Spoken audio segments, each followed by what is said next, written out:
with Brent Emmett, the CEO of Horizon Oil Limited. Thanks so much for joining us here. What is your company about? Tell us a little bit about Horizon Oil. Thank you, Katie. It's good to be here.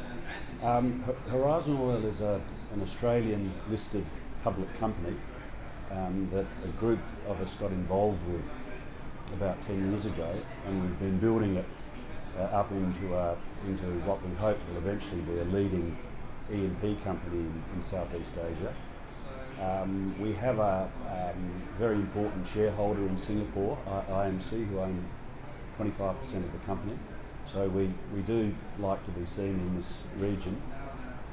The company has a large undeveloped resource base. We have about 95 million barrels of oil equivalent. Only 10% of that is developed. And so our real job and function is to bring these large undeveloped reserves and resources into production. Our focus is in Asia, and it's on very few areas. We're in China, New Zealand and Papua New Guinea. Some of the investors, they may know a little bit about China and something about New Zealand, but Papua New Guinea might be a bit of a frontier area for them. So why is that attractive to you? Why are you there? We know Papua New Guinea very well. I first went there in 1975 when I was a junior geophysicist with Exxon Corporation. And Australians have a very good understanding and a love for PNG. Yes, it is a developing country. But it has wonderful resources, not only in oil and gas but in mining. It has world-class mines at Oktedi and Porgera. It also has the very successful Kutubu oil field that came on stream in the early 1990s and is still on production. And most recently, it's brought on one of the most successful LNG projects worldwide. It was a $19 billion LNG development by ExxonMobil and its partners, and that was a very successful project. The successive governments of Papua New Guinea have been pro-development, so it is a good environment to do business in the resource business. It's a beautiful country. It has very little infrastructure. It's a developing country. Its growth is in the 5 to 10% per annum range, and so it's a logistics challenge. But it is, we believe, a very good investment proposition. It sounds like you have a certain affinity for it. Do you try and find some excuse to go down there every now and again and check on things? I go there often. And believe it or not, I actually go there on vacation sometimes. On the north coast of New Guinea, it has wonderful diving. And so, yes, I'm in New Guinea many times, mostly in the capital, Port Moresby. Bit of a busman's holiday, you know. Quite.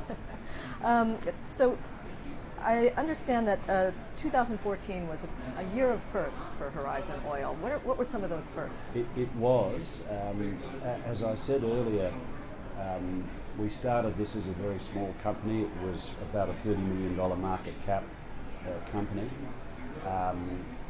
We have been bringing on our fields, our first two oil fields in New Zealand and then secondly in China. Last year, 2014, was the first full year of production from our Beibu Gulf fields.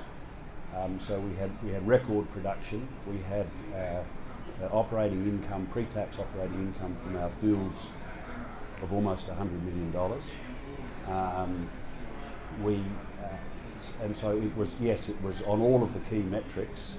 It was a record year for us. And do you think you can take that into 2015? What are your goals for the coming year? We will be about flat this year with last year, and I think that's quite an achievement, given that last year average oil price for us was somewhere between $95 and $100 a barrel. This year, because of our hedging program, even at low oil prices, even at $45 to $50 a barrel, our operating income is not going to be much below what it was last year. So even though that's not growth, I think it's quite a good achievement, quite a good outcome in the current oil price environment. Yeah, with that hedging, you're looking pretty smart right Yes. now. Yeah. So, have you changed anything about your strategy for the short term or even the long term, given this climate that we're in with low oil prices? We have. You only have to go along to a joint venture meeting in our business now and put your hand up to see the capital expenditure program cut for that joint venture. So we have cut our CapEx budget for 2015 quite significantly, and as always, and we've always been pretty conservative in this area, we've kept the lid on our administrative cost. But having said that, we are continuing to spend money on planning for the development of our undeveloped resource base. We think that's important because we're expecting some serious cost inflation as a result of low oil prices. There's no doubt that capital costs got a little silly during the $100 a barrel oil price era. So we are continuing with our development plans just to make sure that we can capitalise on the anticipated cost deflation. You said you had one of your big investors this year in Yes. Singapore. So what are you expecting to achieve at the council meeting? Are you meeting with other investors? What do you hope to come away with? Well, I am meeting with our main investor, IMC, and with other investors. We are trying to move the centre of gravity of our company north, squarely into the Asian area. We think that's the future. We particularly like the Asian gas thing, and 2/3 of our resource base is undeveloped gas, and the outlet for that is Asia. So getting a presence, getting known in Asia is important to us, and we see Singapore as really the natural hub for the E&P business in this region. You've been in this industry for a while. Yes, I have. You said the date that you first went to Papua New Guinea, Yes. so it's been a while.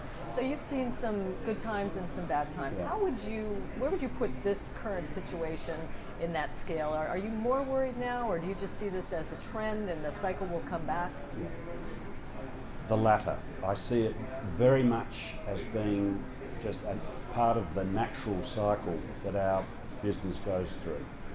We've had probably a dozen quite sharp downturns in the oil price since I've been in the business.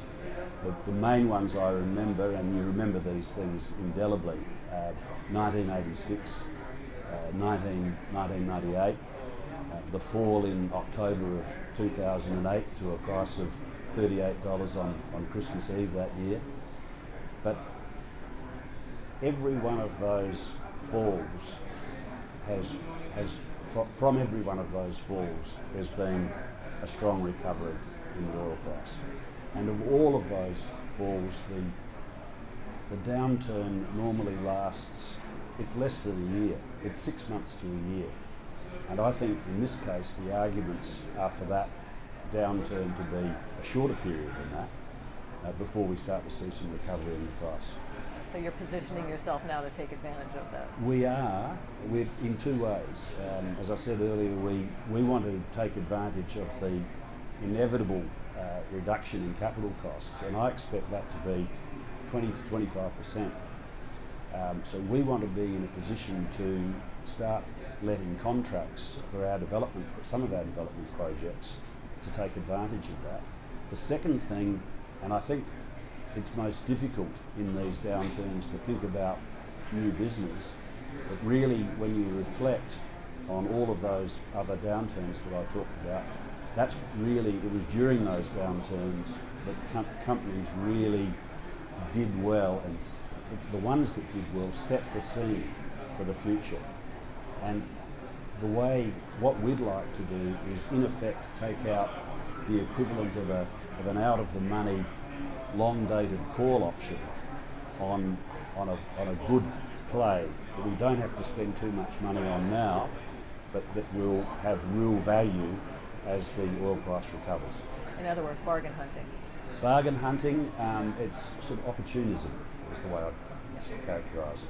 And how are the capital markets now? Are you finding that it's available for you to find investors and that they want to get in now, or are they having a wait and see approach?